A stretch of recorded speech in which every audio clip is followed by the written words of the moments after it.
Pour votre information, l'Église catholique dont parle saint Augustin, vers l'an 380, signifie en latin l'Église universelle et non pas l'Église catholique romaine seulement. C'est elle qui est la véritable épouse du Seigneur et qui rassemble en son sein de toute la surface de la terre toute personne et de quelque dénomination chrétienne qu'elle soit, qui a accepté dans son cœur Jésus-Christ comme seul sauveur et qui l'aime comme son divin Seigneur. Livre 83 questions, question 67. Sur ce passage, or j'estime que les souffrances du temps présent ne sont pas dignes de la gloire future qui sera révélée en nous. Jusqu'à ces paroles, car c'est en espérance que nous sommes sauvés. Paragraphe 1. Ce passage est obscur, parce qu'on n'y voit pas assez clairement ce que l'apôtre entend par créature. Selon la doctrine catholique, on entend par créature tout ce qu'a fait et créé Dieu le Père, par son Fils unique, dans l'unité du Saint-Esprit. Par conséquent, ce mot comprend non seulement les corps, mais encore nos âmes et les esprits. Or il est dit, la créature elle-même sera affranchie de la servitude de la mort, pour passer à la liberté de la gloire des enfants de Dieu. Comme si nous n'étions pas créatures, mais enfants de Dieu, et que la créature dut être affranchie pour passer à la liberté de notre gloire. L'apôtre dit encore, « Car nous savons que toutes les créatures gémissent et sont dans le travail de l'enfantement jusqu'à cette heure. Et non seulement elles, mais aussi nous-mêmes, comme si nous et les créatures étions choses différentes. » Il faut donc étudier tout ce passage en détail. Paragraphe 2. Or j'estime, dit l'apôtre, que les souffrances du temps présent ne sont pas dignes de la gloire future qui éclatera en nous. Voilà qui est clair. Déjà, il avait dit plus haut, si par l'esprit vous mortifiez les œuvres de la chair, vous vivrez. Ce qui ne peut se faire sans incommodité et exige la patience. C'est encore le sens de ce qu'il a dit un peu plus haut, pourvu que nous souffrions avec lui, afin d'être glorifiés avec lui. Quant à ces expressions, aussi la créature attend d'une vive attente la manifestation des fils de Dieu. Voici, je pense, la signification qu'il y attache. Ce qui souffre en nous quand nous mortifions les œuvres de la chair, quand nous supportons volontairement la faim ou la soif, quand nous nous contenons dans les règles de la chasteté, quand nous souffrons avec patience des injures blessantes, de cruels affronts, quand, dédaignant et rejetant toute jouissance personnelle, nous travaillons au profit de l'Église notre mère, tout ce qui souffre en nous, dis-je, dans de telles épreuves est créature. Car le corps souffre, et aussi l'âme, qui est certainement une créature, et qui attend la manifestation des fils de Dieu, c'est-à-dire le terme où les élus apparaîtront, dans la gloire même à laquelle ils sont appelés. En effet, le Fils unique de Dieu, ne pouvant être appelé créature, puisque c'est par lui qu'a été fait tout ce que Dieu a fait. C'est évidemment à nous que ce terme s'applique avant la manifestation de la gloire. En même temps, nous sommes appelés enfants de Dieu, mais seulement par adoption. Le Fils unique l'étant par nature. Donc la créature, c'est-à-dire nous, attend d'une vive attente la manifestation des fils de Dieu, c'est-à-dire la réalisation des promesses, le moment où nous saurons réellement ce que nous ne sommes encore qu'en espérance. Car nous sommes les enfants de Dieu, mais on ne voit pas encore ce que nous serons. Toutefois, nous savons que lorsqu'il apparaîtra, nous serons semblables à lui, parce que nous le verrons tel qu'il est. Et c'est là la manifestation des fils de Dieu, que la créature attend maintenant d'une vive attente. Non qu'elle attende la manifestation d'une autre nature qui ne soit point créature, mais telle qu'elle est maintenant, elle attend l'état où elle doit être un jour. C'est à peu près comme si l'on disait pendant que le peintre travaille avec les couleurs qui sont devant lui et qu'il a préparées pour son œuvre, les couleurs attendent l'apparition du portrait. Non pas qu'elles soient ou doivent être d'une autre nature, ou qu'elles doivent cesser d'être couleurs, mais parce qu'elles auront alors une toute autre valeur.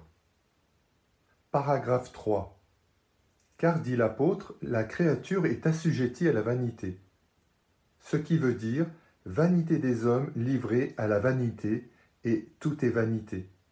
Que reste-t-il à l'homme de tout le travail auquel il se livre sous le soleil?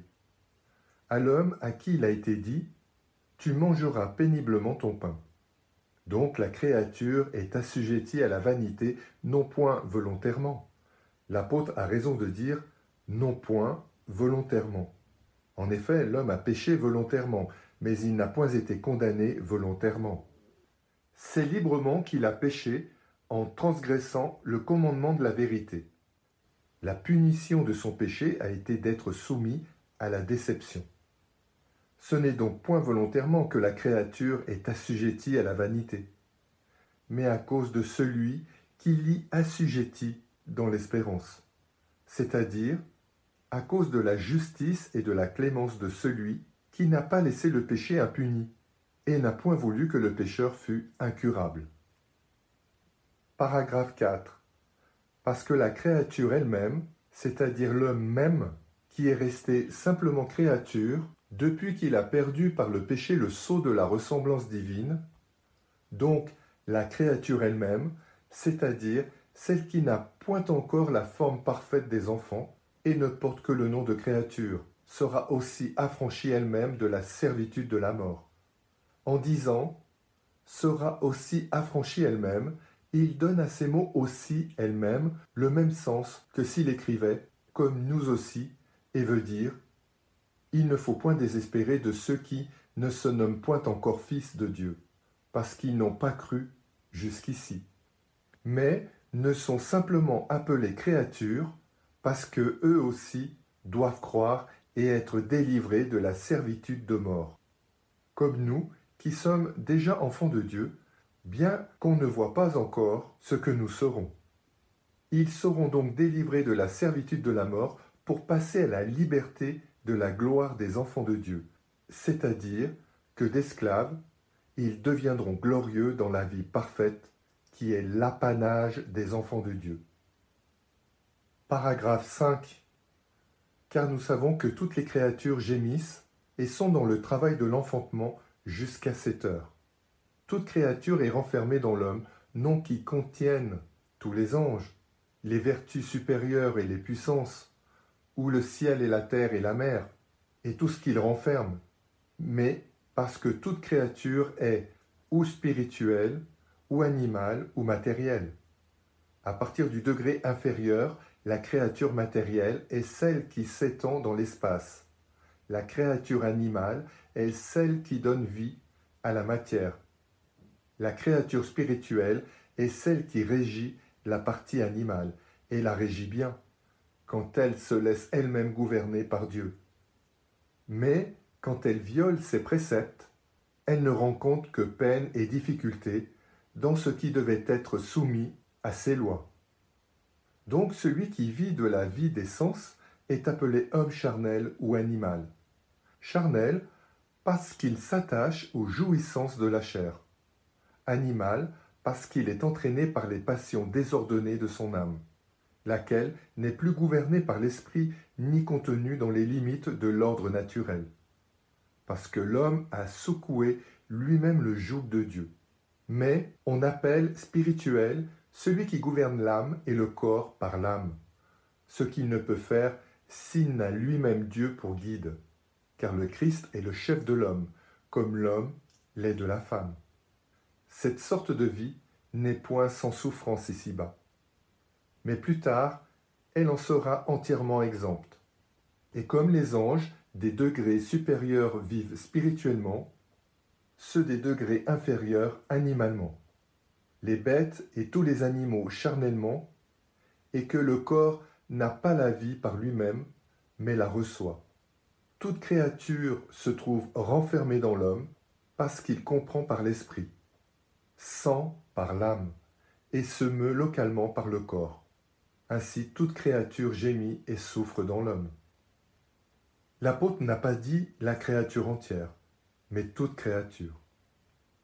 C'est comme si l'on disait que tous les hommes qui ont l'œil sain voient le soleil, mais qu'ils ne voient pas tout entier le soleil, puisqu'ils ne le voient que par les yeux. Ainsi toute créature est dans l'homme, parce qu'il a l'intelligence, la vie et un corps. Mais la création tout entière n'est pas en lui, parce que, en dehors de lui, existent les anges qui ont l'intelligence, la vie et l'être, les animaux qui ont la vie et l'être, et les corps qui n'ont que l'être, et que vivre est plus que ne pas vivre, et comprendre plus que vivre sans l'intelligence. Par conséquent, quand l'homme gémit et souffre, toute créature gémit et souffre jusqu'à 7 heures. L'apôtre a raison de dire jusqu'à 7 heures, parce que s'il y a déjà quelques justes dans le sein d'Abraham, si le larron qui est entré en paradis avec le Seigneur a cessé de souffrir du jour où il a cru, cependant toute créature gémit et souffre jusqu'à 7 heures, parce qu'elle existe en ceux qui ne sont pas encore délivrés à cause de l'esprit, de l'âme et du corps qu'ils ont. Paragraphe 6. Non seulement, ajoute-t-il, toutes les créatures gémissent et souffrent, mais aussi nous-mêmes. C'est-à-dire, non seulement le corps, l'âme et l'esprit souffrent dans l'homme à raison des infirmités du corps, mais aussi nous-mêmes, en dehors du corps, nous gémissons au-dedans de nous, nous qui avons les prémices de l'esprit, c'est-à-dire dont les esprits ont déjà été offerts à Dieu en sacrifice et enflammés du feu divin de la charité. Car ce sont là les prémices de l'homme, puisque la vérité s'empare d'abord de notre esprit pour dominer par là tout le reste. Il a donc déjà offert ses prémices à Dieu, celui qui dit « J'obéis par l'esprit à la loi de Dieu et par la chair à la loi du péché ». Et encore, Dieu que je sers en mon esprit, cet esprit dont il est dit « L'esprit est prompt, mais la chair est faible ». Mais comme ce même homme dit encore de lui-même « Malheureux homme que je suis, qui me délivrera du corps de cette mort ?» Et à ceux qui se trouvent dans le même cas, il vivifiera aussi vos corps mortels par l'esprit qui habite en vous. L'Holocauste n'existe pas encore, mais il existera quand la mort sera absorbée dans la victoire, et qu'on pourra dire « Ô mort, où est ta victoire? Où est, ô mort, ton aiguillon ?» Donc, maintenant, dit l'apôtre, non seulement toute créature unie à son corps, mais nous aussi qui avons les prémices de l'esprit, c'est-à-dire nous, âmes qui avons déjà offert à Dieu nos esprits en prémices, nous gémissons au-dedans de nous, c'est-à-dire en dehors de notre corps, attendant l'adoption des enfants de Dieu, la rédemption de notre corps. En d'autres termes, attendant que notre corps lui-même, recevant le bénéfice de l'adoption des enfants à laquelle nous sommes appelés, démontre que nous sommes complètement délivrés, que toutes les peines sont finies et que nous sommes, en tous sens, enfants de Dieu. Car c'est en espérance que nous sommes sauvés. Or l'espérance qui se voit n'est pas de l'espérance. Ce qui est espérance maintenant sera alors réalité, quand on verra ce que nous serons, c'est-à-dire quand nous serons semblables à lui, parce que nous le verrons tel qu'il est. Paragraphe 7. En expliquant ainsi ce passage, nous évitons les difficultés qui font dire à la plupart des commentateurs que ces paroles « toute créature gémit et souffre » signifient que tous les anges, que toutes les vertus des cieux sont dans la douleur et les gémissements, jusqu'à ce que nous soyons entièrement délivrés.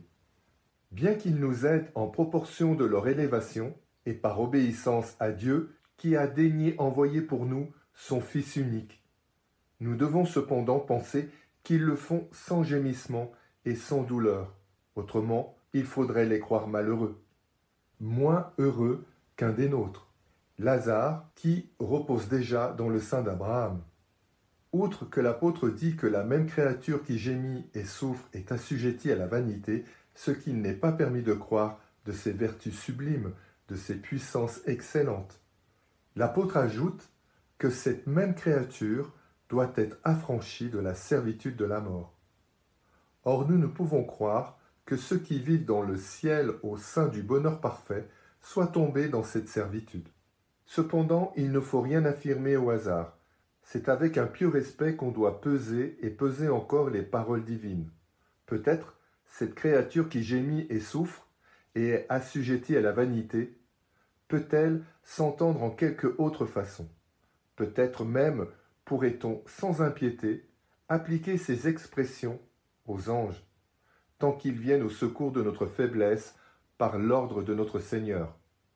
Mais soit qu'on adopte notre explication sur ce passage, soit qu'on en présente une autre, le point essentiel est de ne point blesser la foi catholique, car je sais que d'orgueilleux hérétiques ont avancé là-dessus bien des impiétés et bien des inepties.